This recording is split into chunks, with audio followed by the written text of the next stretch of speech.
지난 1월 26일 아침, 바르셀로나 테스트 소식이 쏟아지는 가운데 F1 패독 전체를 일순간 정지시킨 뜻밖의 발언이 터져나왔습니다. 그 발언의 진원지는 바로 세르지오 페레즈였습니다. 레드불도, 페라리도, 메르세데스도 아닌 아직 F1에서 단 한 바퀴도 돌아보지 않은 이름, 캐딜락에 대한 발언이었죠. 페레즈는 단호했습니다. 캐딜락은 견습생으로 F1에 들어오는 것이 아니다. 그들은 큰 일을 하러 여기에 왔다고 말이죠. 우승 경험이 있고 치열한 타이틀 경쟁의 중심에 서봤으며 F1의 가장 잔인한 정치적 싸움 속에서 생존해온 드라이버가 공개적으로 신규 팀의 성공을 보증했을 때 그 무게감은 엄청났습니다. 왜 페레즈는 이런 말을 했을까요? 과연 캐딜락은 정말로 F1을 집어삼킬 만큼 강력한 존재일까요? 아니면 이것은 하스팀이 겪었던 것처럼 곧 깨어질 또 하나의 아메리칸 드림에 불과할까요? 답을 찾기 위해서는 먼저 캐딜락이라는 이름 뒤에 숨겨진 거대한 실체를 이해해야 합니다. 캐딜락은 단순한 팀이 아닙니다. 그들은 제너럴 모터스, 즉 GM의 심장부이며 전 세계 3대 자동차 그룹 중 하나입니다. GM은 매년 수백억 달러의 R&D 예산을 쏟아붓는 공룡 기업입니다. 미국 시장을 지배했지만 단 한 번도 F1을 지배해 본 적 없는 이 거대 기업에게 F1 진출은 단순한 광고나 마케팅 기회가 아닙니다.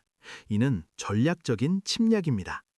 넷플릭스 드라마 본능의 질주와 마이애미, 라스베이거스, 오스틴 레이스의 성공 덕분에 F1은 현재 미국에서 폭발적인 성장을 이루고 있습니다. 하지만 미국에는 이름뿐인 미국 팀만 있었을 뿐 진정으로 미국 본토의 기술력과 자본력을 상징하는 팀은 없었습니다. 안드레티 같은 순수 레이싱 팀이 문전박대당했을 때 캐딜락은 FIA와 FOM이 더 이상 무시할 수 없는 유일한 이름으로 등장했습니다. 그리고 이들은 결코 홀로 움직이지 않습니다. 캐딜락이 2026년 F1 진입을 선언하며 등에 업은 세 가지 치명적인 이점은 이들이 단순한 신참이 아님을 증명합니다. 첫째, 2026년 기술 규정 변화라는 황금 시간대입니다. 새로운 엔진 규정, 완전히 달라지는 공기역학, 배터리 및 에너지 사용의 혁신은 기존의 모든 팀이 처음부터 다시 배우고 투자해야 함을 의미합니다.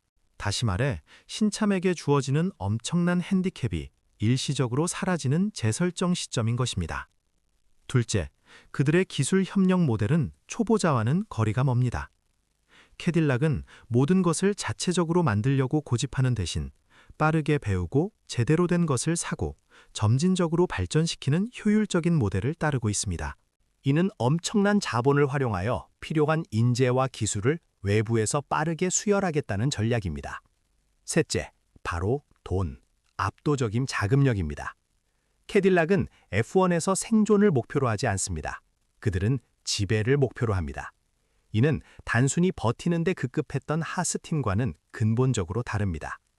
이 세 가지 요소가 합쳐지는 순간 세르지오 페레즈의 발언이 단순한 립 서비스가 아님을 알 수 있습니다. 그렇다면 왜 하필 페레즈였을까요? 루이스 해밀턴이나 페르난도 알론소 같은 베테랑이 아닌 페레즈의 입에서 이 발언이 나온 것은 의미심장합니다. 페레즈는 세 가지를 완벽하게 이해하고 있는 면 안 되는 드라이버 중 한 명입니다. 거대 레이싱 팀이 어떻게 운영되는지, F1 내부의 정치적 압박이 얼마나 심한지, 그리고 돈이 많음과 돈을 쓸 줄 암 사이의 간극이 얼마나 큰지를 말입니다. 그는 레이싱 포인트를 중위권에서 우승팀으로 끌어올리는 과정을 겪었고 레드불에서 우승 경쟁을 했으며 동시에 레드불 시스템에서 무자비하게 내쳐지는 경험까지 했습니다. 페레즈는 감정이 아니라 혹독한 생존 경험을 바탕으로 이야기하고 있습니다. 그의 발언, 그들은 사람들을 갖추고 있고 계획을 갖고 있으며 장기적인 비전을 갖고 있다는 것은 단순한 인사가 아닙니다. 이는 기존 팀들에게 보내는 경고 신호입니다. 역사는 F1 신규 진입자들이 어떤 길을 걸었는지 보여줍니다. 돈이 많았지만 F1 DNA가 부족했던 토요타는 실패했고 성급하게 포기했던 BMW도 성공하지 못했습니다. 반면 인내심과 올바른 타이밍을 맞췄던 메르세데스, 그리고 돈보다는 사람과 문화를 우선시했던 레드불은 성공했습니다. 캐딜락은 토요타의 길을 가는 것이 아니라 2014년 하이브리드 시대 초기에 압도적인 기술 우위를 점했던 메르세데스의 길을 따르려 합니다. 하지만 위험 요소는 여전히 남아 있습니다. 미국의 기업 문화와 유럽 중심의 F1 문화가 충돌할 수 있으며 단 한 시즌의 잘못된 기술 결정이 3년치 대가를 치르게 할 수 있습니다. 여기에 거대한 미디어의 압박까지 더해집니다. 가장 민감한 질문. 페레즈는 과연 캐딜락을 위해 레이스를 하게 될까요? 현재로서는 가능성이 매우 높습니다. 그는 새로운 팀을 구축하는 데 필요한 풍부한 경험을 가졌고 절대적인 넘버원이 될 필요가 없으며 무엇보다 미국과 라틴 아메리카라는 거대한 시장을 아우르는 상징적인 존재입니다. 2026년 캐딜락의 피트에서 페레즈는 2010년의 젠슨 버튼처럼 팀을 안정시키고 개발을 이끄는 베테랑 드라이버 역할을 맡을 가능성이 큽니다. 세르지오 페레즈는 단지 캐딜락에 대해 이야기한 것이 아닙니다. 그는 F1의 나머지 팀들에게 경고하고 있는 것입니다. 캐딜락은 빈자리를 채우거나 재미로 레이스하거나 배경이 되어주기 위해 오지 않습니다. 그들은 F1에 머물고 기존의 자리를 차지하기 위해 옵니다. 만약 누군가 신참이 뭘 할 수 있겠어 라고 생각한다면 기억해야 합니다. 2010년의 메르세데스도 2005년의 레드불도 한때는 비웃음을 당했습니다. F1은 언제나 허락을 구하지 않고 침입한 이들에 의해 변화해왔습니다. 캐딜락은 F1에 등장할 진정한 침략자가 될 준비를 마쳤습니다. 우리는 세르히오 페레즈의 경고를 단순히 흘려들을 수 없습니다. 그가 왜 루이스 해밀턴이나 페르난도 알론소가 아닌 이 중대한 발언의 대변인이 되었는지 그 이유를 곱씹어 봐야 합니다. 페레즈는 F1 시스템의 가장 깊은 곳에서 생존한 사람입니다. 그는 돈이 많다와 돈을 쓸 줄 안다의 차이를 명확히 알고 있습니다. 그는 레이싱 포인트가 어떻게 중위권 팀에서 우승팀으로 변모했는지, 그리고 레드불이 어떻게 챔피언십을 지배하기 위해 냉혹하게 움직이는지를 직접 목격했습니다.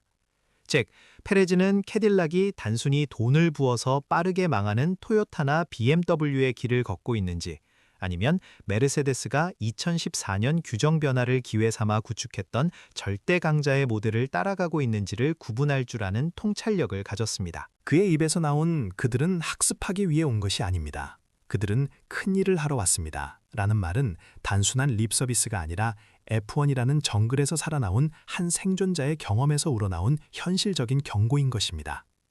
캐딜락이 메르세데스의 경로를 밟을 것이라 보는 이유는 명확합니다. 메르세데스는 2010년에 참전했을 때 그들 역시 이전 혼다 팀의 잔재 위에 세워졌고 처음 몇 년간은 그저 그런 팀에 불과했습니다. 하지만 2014년 하이브리드 규정이라는 황금 시기가 왔을 때 그들은 내부적으로 수년간 축적한 인력과 기술을 폭발시켰습니다. 캐딜락은 2026년 규정 변화를 정확히 이 황금 시기로 간주하고 있습니다. 모든 팀이 새로운 엔진 아키텍처와 새로운 공기역학을 처음부터 배워야 하는 시점에서 수십억 달러의 R&D 예산을 가진 제너럴 모터스가 신참으로 끌리는 것은 어불성설입니다.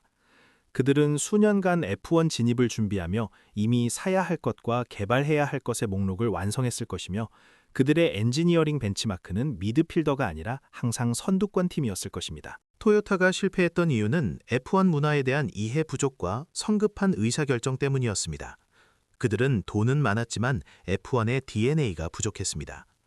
반면 캐딜락은 단순한 자본 투입을 넘어 이미 F1에서 존중받는 앤드레티와의 연합을 통해 F1의 유럽 문화와 DNA를 흡수하는 동시에 GM의 막대한 자본과 기술력을 방패로 삼고 있습니다. 이는 돈만 믿고 뛰어들었던 과거의 실패 사례들과는 근본적으로 다른 전략적인 접근입니다.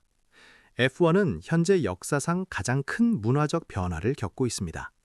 넷플릭스의 영향으로 미국 시장은 폭발했고 마이애미와 라스베가스는 F1 캘린더의 핵심이 되었습니다. 하지만 미국은 아직 진짜 미국 팀이 없었습니다.